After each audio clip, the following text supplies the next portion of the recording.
Bonjour à tous et bienvenue dans cette nouvelle vidéo où pour le coup je vais vous expliquer un truc un peu bizarre quand même. En tout cas c'est quelque chose qui est dans un domaine extrêmement précis.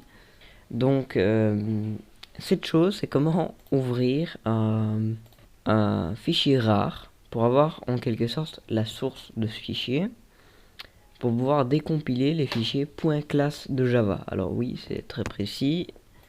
Pour vous expliquer en très gros, les fichiers .class c'est des fichiers qui sont que vous ne pouvez pas ouvrir avec un éditeur normal et ça vous permet vraiment d'accéder à la source d'un fichier.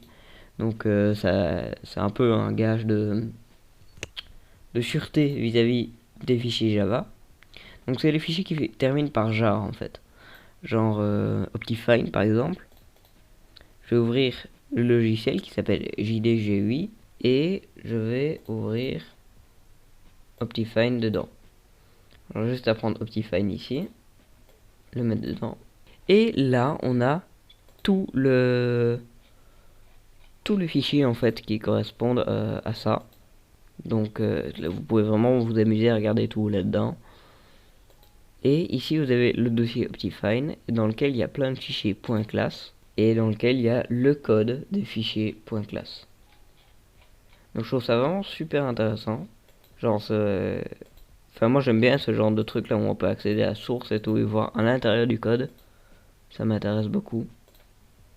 Genre, vous avez vraiment plein de trucs.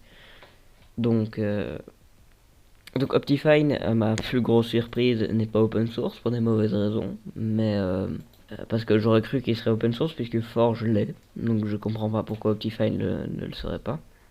Pour ceux qui connaissent pas Optifine, c'est un logiciel qui permet de mettre des shaders ou bien des améliorations d'apparence sur Minecraft. Donc voilà. Et vraiment, vous pouvez accéder à tous les fichiers comme ça en fait. Et vous allez dans Save all source et, et vous pouvez exporter le tout en .zip en fait. Donc je l'ai déjà fait. Et après, vous pouvez évidemment le décompresser. Vous avez vraiment tous les fichiers sur votre ordinateur. Et il va donc vous donner des fichiers qui pourront être ouverts avec n'importe quel autre, autre éditeur de texte.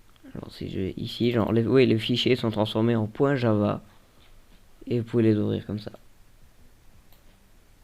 Donc c'est un domaine très précis. Je pense pas que cette vidéo va vraiment intéresser beaucoup de monde. Mais voilà, je trouvais ça fun, donc je voulais vous en parler.